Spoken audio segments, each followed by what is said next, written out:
No. It's Denzel's first sequel. Of course I have to talk about it. Equalizer 2. Let's talk about it. So, The Equalizer 2 stars Denzel Washington. Alright, I just need to take this time to talk about Denzel Washington. Denzel Washington is 63 years old, and he is still doing an amazing job in the movie industry.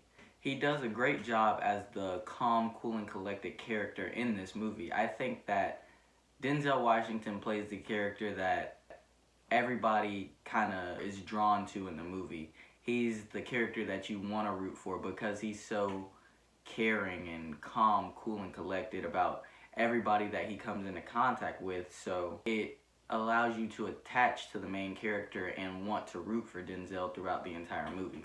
He comes back as Robert McCall in The Equalizer 2, and he's still just the same guy with the watch where, okay, he's calm, cool, and collected the entire time. If he has a problem with you, he's walking up, clicks his watch, boom, boom, boom, and it's done. Now, there is some underlying story arcs within the movie, like, okay, there's the big picture of what the main goal is in the movie, and then there's kind of like, if this was a TV show, I would call it filler episodes. So there's the main story arc of the main thing that's happening, the main goal.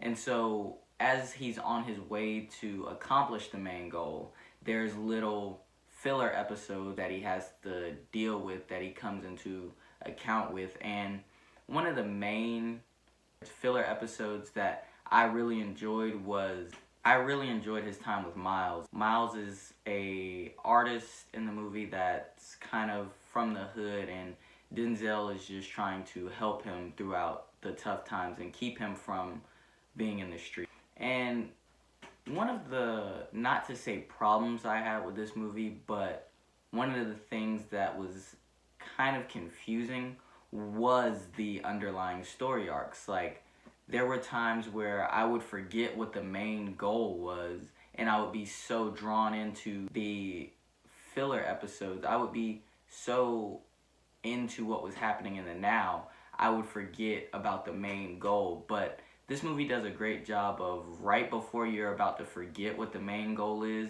they bring it right back up. So it's like, as soon as you're about to forget, they show something and you're like, oh, I almost forgot that this was happening in the movie. And some people will have a problem with that and say that too much is going on, but I feel that some of the filler time was good for the movie, but other times it did kind of make the movie seem a little bit jumbled.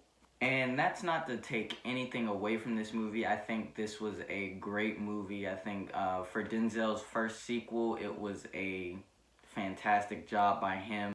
This is one of those action movies where you kind of know how the movie is going to play out, but you still enjoy the ride there, and you enjoy seeing how they're going to get you from point A to point B. If you do have a weak stomach, I do advise you to take caution going into this movie, because this movie is pretty gory. I'm not going to say too graphic or anything, but it does have some gory parts where even it had me in the theater like, ooh, like, kind of cringing. So I would say take caution. But all in all, I do think that The Equalizer 2 was a great movie and a great sequel for Denzel to make. I'm really glad he made this movie. I'm really glad I got to go see it. And if you have any questions, comments, or any movies, old, new, current, whatever you want me to go see and review, let me know in the comment section below. Alright.